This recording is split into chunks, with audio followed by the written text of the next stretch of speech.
Imagine offering billions in deals, military aid, and new alliances, only to be flatly rejected by the very nations you wanted on your side. In 2025, 10 Asian countries sent a clear and shocking message to Donald Trump: we are not for sale. Some did it with diplomacy, others with fire. Get ready, because what they said and why they said it will completely change how you view Asia's future. 1. Indonesia. The Silent Thunder. In 2025, Indonesia made a seismic diplomatic move that stunned Washington.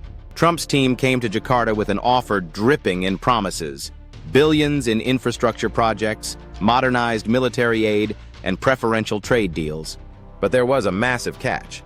Indonesia would have to allow exclusive U.S. military operations in key ports like Jakarta, Surabaya, and Bali, effectively turning Indonesia into a new American base in Southeast Asia. President Joko Widodo, and later his successor, didn't hesitate. Indonesia politely but firmly said no. Why?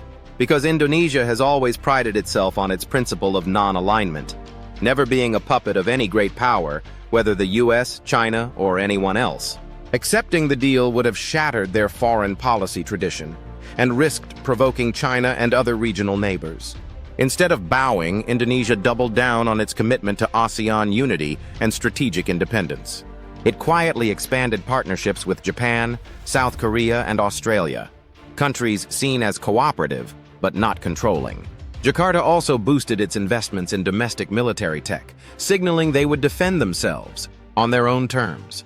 The US, frustrated, slapped Indonesia with tougher export controls and trade barriers.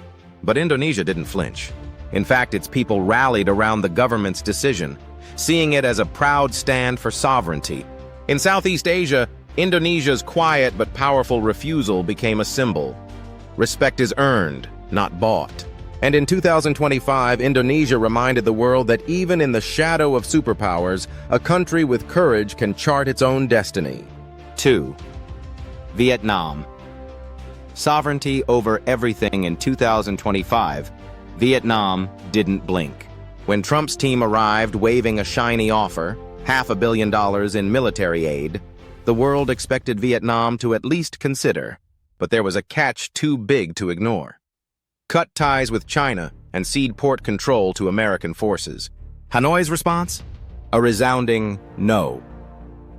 In a rare, fiery public statement, Vietnamese officials declared that sovereignty is sacred, non-negotiable, and never for sale. The backlash from Washington was swift. Visa-free access for Vietnamese officials was canceled. Trade talks froze. But instead of panicking, Vietnam pivoted eastward, signing over 40 new cooperation agreements with China, including in energy, infrastructure, and education. This wasn't about siding with China blindly. It was about balance, independence, and self-respect. In 2025, Vietnam showed the world something powerful. Even small nations, if they stand tall, can say no to superpowers and still win. A lesson that echoed far beyond Southeast Asia. 3. Singapore. The calm refusal. Singapore, master of diplomacy, made its move with elegance. Offered billions in trade deals, military upgrades, and investment perks, Singapore only had to do one thing: abandon neutrality and formally align against China. Prime Minister Lawrence Wong didn't shout. He didn't make threats. He simply said, "Singapore is not a piece on anyone's chessboard." There was no fiery press conference. Instead, Singapore quietly withdrew from negotiations and doubled down on ASEAN solidarity and strategic autonomy. The message was crystal clear. Strength lies in balance, not in picking sides. No amount of money could tempt them into sacrificing their core principles. In a noisy world of ultimatums and power games, Singapore's soft but firm no carried more weight than 1,000 speeches. 4. Cambodia, defying the odds. Cambodia was given a massive deal: debt forgiveness, infrastructure funding, and American trade perks. The catch? Abandon China's Belt and Road projects and declare loyalty to Washington's new Indo-Pacific strategy. Prime Minister Hun Manet barely paused. He called it what it was: a distraction wrapped in dollars.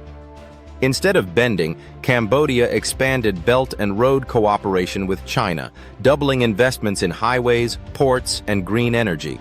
The American delegation left stunned, realizing too late that Cambodia had grown tired of being seen as a pawn. The world saw it too. Sovereignty isn't about size. It's about having the courage to walk away. 5. Japan. The shockwave. Japan's rejection wasn't just diplomatic, it was seismic. Trump's offer was bold. Massive trade perks, defense tech upgrades, and new economic treaties, but only if Japan agreed to economically isolate China. Prime Minister Ishiba saw through it instantly. This is not partnership, this is coercion. Japan said no, loud and clear. Within weeks, U.S. tariffs slammed Japanese cars again. But Tokyo didn't back down. Japan expanded ties with the EU, ASEAN, and South Korea, boosting its role as a global tech and peacekeeping leader. By rejecting the deal, Japan did something bigger. They redrew the map of loyalty in Asia. They proved true allies demand respect, not ultimatums. 6. India. The fierce protector Trump's team thought India would be tempted. Billions in defense contracts, lucrative trade terms. If only India would distance itself from Russia. Prime Minister Modi's answer was a masterclass in clarity. India does not abandon its friends. Rather than crumble, India strengthened its ties with Russia, announced new energy corridors through Central Asia, and accelerated leadership roles within BRICS. While the U.S. hinted at freezing weapon shipments, India expanded its own defense production. In 2025, India didn't just reject a deal. It reaffirmed its place as a global power, independent, fierce, and proudly sovereign. 7. South Korea, standing tall. South Korea's choice was agonizing, but decisive.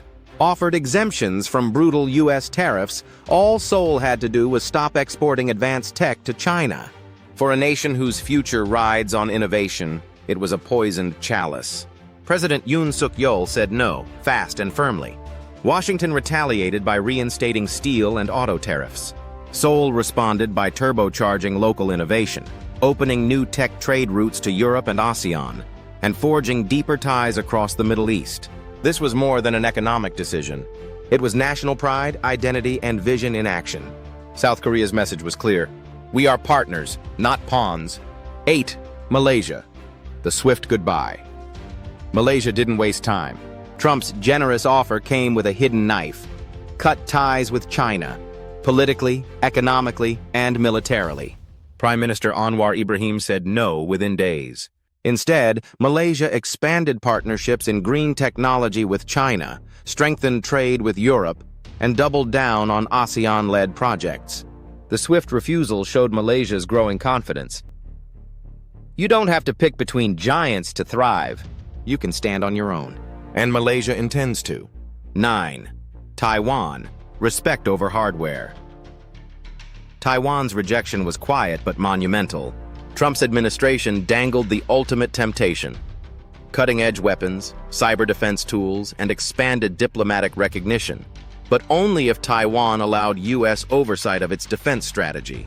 Taiwanese leaders answered simply, "We value autonomy more than assistance." They boosted domestic arms production, forged new partnerships with European powers, and publicly reaffirmed their commitment to self-determination.